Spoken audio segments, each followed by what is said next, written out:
ప్రకృతి ఒడిలో ప్రశాంతమైన వాతావరణం, చుట్టూ పచ్చని చెట్లు, పక్షుల కిలకిలా రావాలతో మనసుకు ఆహ్లాదాన్ని పంచే అద్భుతమైన సహజ ప్రపంచం. ఇలాంటి ప్రకృతి అందాలను, పర్యావరణ విశేషాలను మీ ముందుకు తీసుకురావాలనే మా ఈ చిన్న ప్రయత్నం.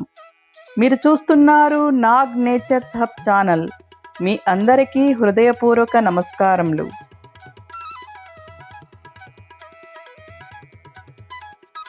ఈ వీడియోను ఎక్కడా స్కిప్ చేయకుండా చివరి వరకు చూడండి. ఎందుకంటే ఈ వీడియోలో మహావీర్ అరణ్య వనస్థలి జాతీయ పార్కు గురించి ఎన్నో ఆసక్తికరమైన విషయాలను తెలుసుకోబోతున్నారు. ఈ పార్కుకు మహావీర్ అనే పేరు ఎలా వచ్చింది? ఈ పార్కులోని పర్యావరణ విద్యా కేంద్రాన్ని ఎవరు ప్రారంభించారు? బటర్ఫ్లై గార్డెన్లో ఎన్ని రకాల సీతాకోక చిలుకలు కనిపిస్తాయి? ఈ ప్రశ్నలకు సమాధానాలు తెలుసుకుందాం.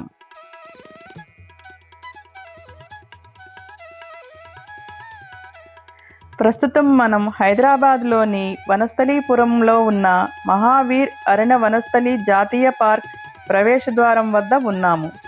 హైదరాబాద్ నగరానికి సుమారు 15 కిలోమీటర్ల దూరంలో ఉన్న ఈ పార్కు ప్రకృతి సందర్శకులకు ఒక ప్రత్యేక ఆకర్షణగా నిలుస్తోంది. నగర రద్దీ జీవితానికి దూరంగా ప్రకృతి మధ్యలో విశ్రాంతి పొందాలనుకునే వారికి ఈ ప్రదేశం ఎంతో ఆహ్లాదకరంగా ఉంటుంది.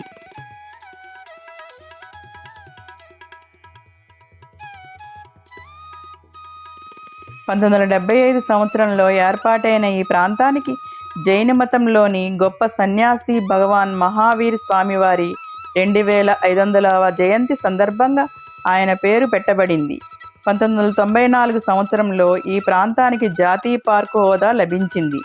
100 ఎకరాల విస్తీర్ణంలో విస్తరించి ఉన్న ఈ అరణ్య ప్రాంతం సహజ పర్యావరణ వ్యవస్థను సంరక్షిస్తూ అనేక రకాల జీవజాతులకు ఆశ్రయంగా నిలుస్తోంది.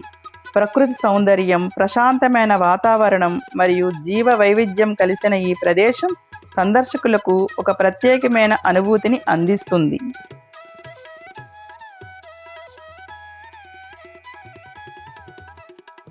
ఈ పార్కులోని ఒక ప్రత్యేక ప్రదేశంలో రంగురంగుల సీతాకోక చిలుకలు సందర్శకులను ఆకట్టుకుంటాయని మీకు తెలుసా?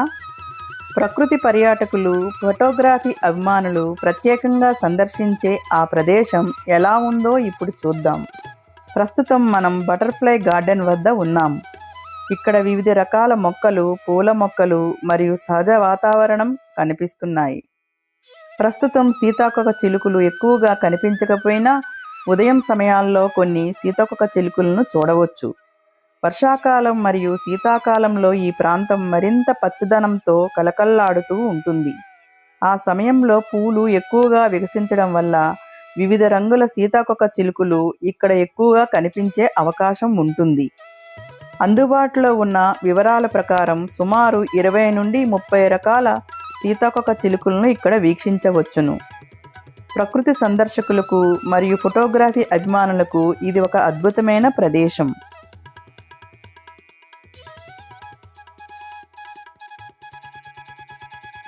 మీకు ఏ రంగు సీతాకోక చిలుకలు ఎక్కువగా నచ్చుతాయి?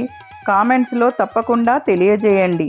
అరణ్య ప్రాంతం మధ్యలో ఇంత అందమైన నిర్మాణం ఉంటుందని మీరు ఊహించారా? సందర్శకులను ఆకట్టుకునే ఈ పగోడా విశేషాలను ఇప్పుడు చూద్దాం. ప్రకృతి మధ్యలో నిర్మించిన ఈ అందమైన పగోడా సందర్శకులను ప్రత్యేకంగా ఆకర్షిస్తుంది. చుట్టూ చెట్ల నీడ, స్వచ్ఛమైన గాలి మరియు ప్రశాంతమైన వాతావరణం ఈ ప్రదేశానికి ప్రత్యేక అందాన్ని తీసుకువస్తాయి. ఇక్కడ కొంత సమయం కూర్చుంటే నగర కోలాహలం నుంచి పూర్తిగా దూరమైన అనుభూతి కలుగుతుంది.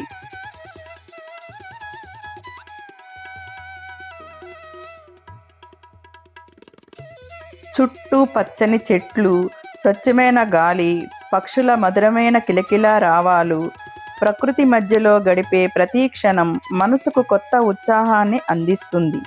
ప్రకృతి విహారయాత్రలు, పర్యాటక ప్రదేశాలు, ఆధ్యాత్మిక క్షేత్రాలు మరియు చారిత్రక విశేషాలను ఆస్వాదించాలంటే మా నాగ్ నేచర్స్ హబ్ ఛానల్తో పాటు ఉండండి.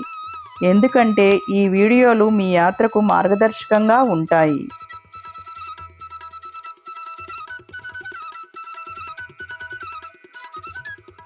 ఇప్పటి వరకు ఈ పగోడా అందాలు మనసును ఆకట్టుకుంటే, కానీ ఈ పార్కులో ఇంకా ఎన్నో ఆసక్తికర విశేషాలు మన కోసం ఎదురు చూస్తున్నాయి.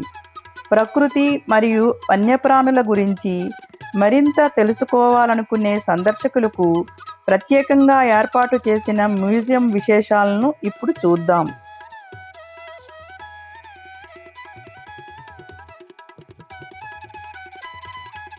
ఇప్పుడు మనం ఈ పార్కులోని శిలాఫలకం వద్ద ఉన్నాము. ఈ శిలాఫలకంపై ఉన్న వివరాల ప్రకారం ఈ పార్కులోని పర్యావరణ విద్యా కేంద్రాన్ని అప్పటి ఆంధ్రప్రదేశ్ ముఖ్యమంత్రి శ్రీ నందమూరి తారక రామారావు గారి చేతుల మీదుగా ప్రారంభించారు. ప్రకృతి పరిరక్షణ, పర్యావరణ అవగాహన మరియు వన్యప్రాణుల సంరక్షణకు సంబంధించిన సమాచారాన్ని ప్రజలకు చేరవేయడంలో ఈ కేంద్రం ముఖ్య పాత్ర పోషిస్తుంది.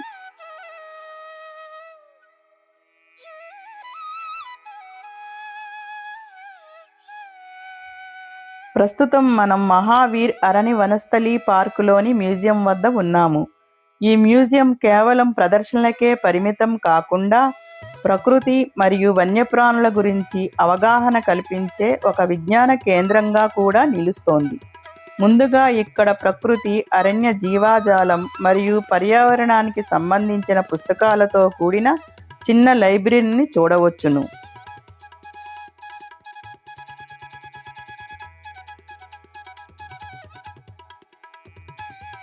ఈ మహావీర్ అరణి వనస్థలి కేవలం ఒక పార్క్ మాత్రమే కాదు, అనేక వన్యప్రాణులకు ఆశ్రయంగా నిలుస్తోంది.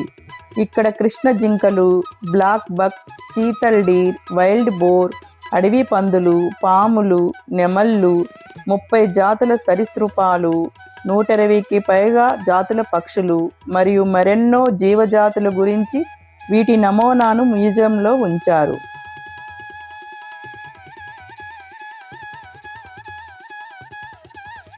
ప్రకృతి గురించి మరింత తెలుసుకోవాలనుకునే సందర్శకులకు ఈ లైబ్రరీ ఉపయోగకరంగా ఉంటుంది. అలాగే ఇక్కడ వివిధ రకాల పక్షులను ఆర్టిఫిషియల్ నమూనాల రూపంలో ప్రదర్శించారు. వాటి ఆకారాలు, ప్రత్యేకతలు మరియు జీవన విధానానికి సంబంధించిన వివరాలను కూడా అందుబాటులో ఉంచారు. అయితే ఈ మ్యూజియంలో సందర్శకులను ఎక్కువగా ఆకర్షించే విభాగం ఇంకా ముందుంది. ఇప్పుడు ఆ వైపుకు వెళ్దాము.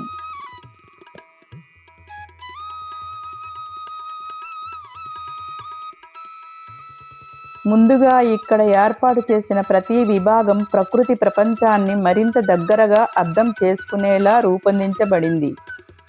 ముందుగా ప్రకృతి మరియు పర్యావరణానికి సంబంధించిన పుస్తకాలతో కూడిన లైబ్రరీ సందర్శకులను ఆకర్షిస్తుంది. అలాగే వివిధ రకాల పక్షుల నమూనాలను ఇక్కడ ప్రదర్శించారు. వాటి ఆకారాలు, రంగులు మరియు ప్రత్యేక లక్షణాలను దగ్గరగా పరిశీలించే అవకాశం ఇక్కడ లభిస్తుంది.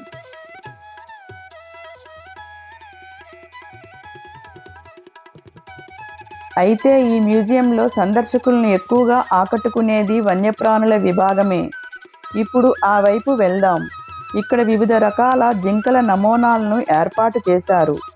ప్రతి జింక జాతికి ప్రత్యేకమైన శరీర నిర్మాణం, కొమ్ముల ఆకారం మరియు జీవన విధానం ఉంటుందని ఈ ప్రదర్శనల ద్వారా తెలుసుకోవచ్చును. అలాగే అరణ్యాల్లో సంచరించే చిరుతలు, పులులు మరియు ఇతర మాంసాహార జంతువుల నమూనాలను కూడా చూడవచ్చును.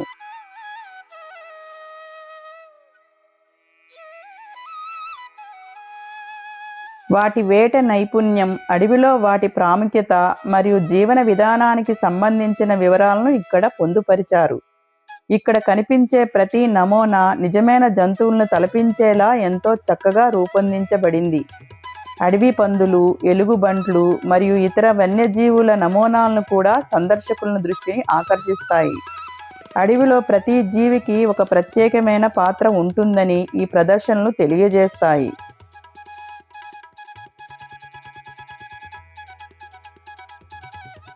ఇక్కడ పుళ్ళు, జింకలు, అడవి పందులు, ఎలుగుబంట్లు, చిరుతలు, పాములు మరియు మరెన్నో అరణ్య జీవులను ఆర్టిఫిషియల్ నమూనాల రూపంలో ఏర్పాటు చేశారు. ఈ నమూనాలను చూసినప్పుడు అవి నిజమైన జంతువుల్లా కనిపించడం విశేషం.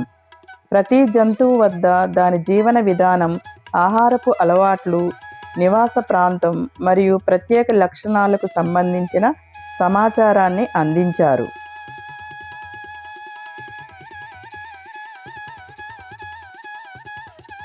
ఈ వివరాలు సందర్శకులకు వన్యప్రాణుల ప్రపంచాన్ని మరింత దగ్గరగా పరిచయం చేస్తాయి.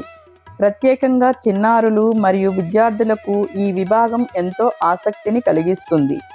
ప్రకృతి పరిరక్షణ మరియు జీవ వైవిధ్యం యొక్క ఈ ప్రాముఖ్యతను అర్థం చేసుకోవడానికి ఈ మ్యూజియం ఒక మంచి వేదికగా నిలుస్తుంది. అయితే ఈ మ్యూజియంలో వన్యప్రాణుల నమూనాలను చూశాము.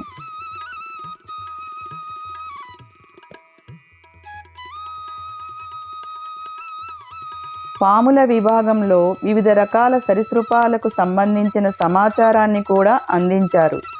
ప్రకృతిలో జీవ వైవిధ్యం ఎంత ముఖ్యమో ఈ మ్యూజియం ప్రతి అడుగులో మనకు గుర్తు చేస్తుంది. చిన్నారులు, విద్యార్థులు మరియు సందర్శకులు ప్రకృతి ప్రపంచం గురించి తెలుసుకోవడానికి ఇది ఒక అద్భుతమైన విద్యా కేంద్రంగా నిలుస్తుంది. మీకు ఈ వీడియో నచ్చినట్లయితే లైక్ చేయండి, మీ కుటుంబ సభ్యులు మరియు స్నేహితులతో షేర్ చేయండి మరియు మీ అభిప్రాయాలను కామెంట్ల ద్వారా తెలియజేయండి.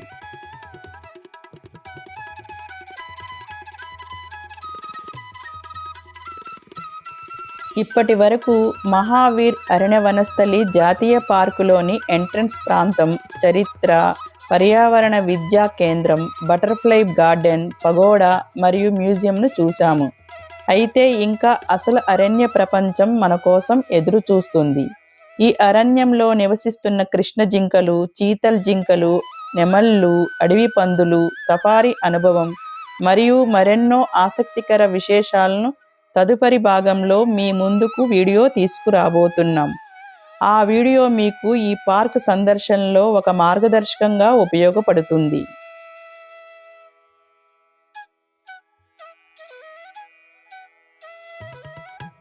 మీకు అవకాశం దొరికినప్పుడు మహావీర్ అరణ్య వనస్థలి జాతీయ పార్కును ఒకసారి సందర్శించి ఇక్కడ ప్రకృతి అందాలను, పచ్చని వాతావరణాన్ని మరియు పర్యావరణ విశేషాలను స్వయంగా ఆస్వాదించండి. ప్రకృతి విహారయాత్రలు, పర్యాటక ప్రదేశాలు, ఆధ్యాత్మిక క్షేత్రాలు మరియు చారిత్రక విశేషాలను తెలుసుకోవాలంటే మా నాగ్ నేచర్స్ హబ్ ఛానల్ను సబ్స్క్రైబ్ చేయండి. ఇలాంటి ప్రకృతి, పర్యాటక మరియు ఆధ్యాత్మిక విశేషాలతో మరో అద్భుతమైన వీడియోలో మళ్ళీ కలుసుకుందాం. ప్రకృతిని ప్రేమిద్దాం, పచ్చదనాన్ని పరిరక్షిద్దాం, భావితరాలకు ఒక అందమైన భూమిని అందిద్దాం. ధన్యవాదములు.